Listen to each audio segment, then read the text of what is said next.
महाराज उत्तानपाद ने दूसरा विवाह कर लिया। डोला दरवाजे पे आया और जैसे ही डोला दरवाजे पे आया, सुनीति ने देखा मेरे महाराज का डोला आ गया है। बांदी को बुलाया, ए बांदी, खड़ी खड़ी क्या देख रही है मेरे मुंह की तरफ? मेरे महाराज दूसरा विवाह करके लाए हैं, स्वागत की तैयारियां करो और जाओ मेरी बहन को बड़े नाजों के साथ में डोले से नीचे उतार के लाओ। बांदी चली, डोले के पास में पहुंची और हाथ जोड़ करके कहने लगी, रानी डोले से नीचे चलो, आपको आपकी बड़ी बहन ने बुलाया है, महलों में इंतजार कर रही है। बड़ी बहन का नाम सुनते ही गरम गरम धमनियों से लो उबल पड़ा। एकदम से सोची कहने लगी, बांदी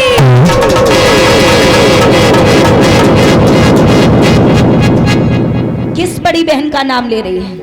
कौन है बड़ी बहन? मैंने तो अपनी माँ के अकेले ही जन्म लिया था, ये बड़ी बहन कहां से बीच में टपक पड़ी? किस बड़ी बहन का नाम ले रही है तू? बांदी कहने लगी, रानी आवाज नीचे करके बोलो, आवाज नीचे। महाराज की आधी उम्र हो गई, अभी तक तुमसे ही शादी करने के लिए नहीं बैठे रहते। महाराज की बड़ी ही पतिव्रता पत्नी घर में है, रानी सुनीति। सुनीति का नाम सुनते ही अब तो सुरची के और लहू उबल पड़ा।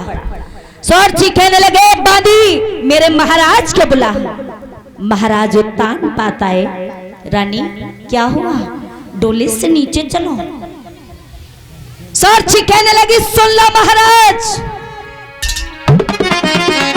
जब एक तुम्हारे थी रानी, मुझे व्यर्थ ले आए हो, भोग करन को काफी थी क्या?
सुरची ने इतने शब्द कहे, महाराज उत्तानपाद कहने लगे, चिल्लाओ मत रानी, ये मेरा राज्य है।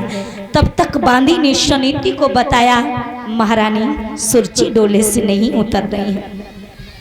महारानी हाथ जोड़ करके खड़ी हो गई, रानी सुनीति बहन डोले से नीचे चलो, मैं कोई रानी नहीं, इस घर की टहलनी हूँ, टहलनी। ये सारा धन धाम तुम्हारा है, बस 2 वक्त में पेट भरने के लिए रोटी देती रहना और अपना पुत्र खिलाने के लिए देती रहना, बस मैं इतने में ही अपना जीवन व्यतीत कर लूंगी। डोले से नीचे आओ। सुरची कहने लगी, सुन लो महाराज, ये क्या कह रही है? सुन लो राजन टुक कान खोल, सुन लो राजन टुक कान खोल, ये कुलवंतिन क्या कहती है? बूढ़ी बिल्ली भगतिन बनकर इस चिड़िया घर में रहती है। जो मैं इसको बच्चा दूंगी, जो मैं इसको बच्चा दूंगी, ये गला घोट खा जाएगी, तुमको जहर पिलाएगी या मुझको मार भगाएगी। डोले से नीचे नहीं जाऊंगी महाराज में। कहा, डोले से नीचे कदम तो मैं एक ही शर्त पे रख सकती हूँ। क्या शर्त है बहन? देख, तुझे ये राशि गहने उतार करके साधारण मोटी साड़ी पहननी हो,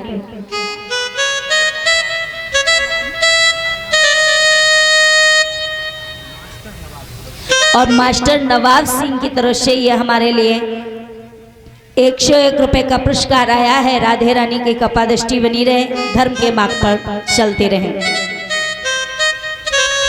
खेतों में तेरी एक झोपड़ी डलवा दी जाएगी, चाकी लगवा दी जाएगी, शेर भर ज्वार मिलेंगे जिससे पीस करके खा करके तू अपना गुजारा करेगी। बहन शर्त मंजूर है, डोले से नीचे चलो। सुरची ने आते ही आते भक्तों सुनीति को काग बेड़ारिन बना दिया। खेतों में चाकी लगवा दी, झोपड़ी डलवा दी,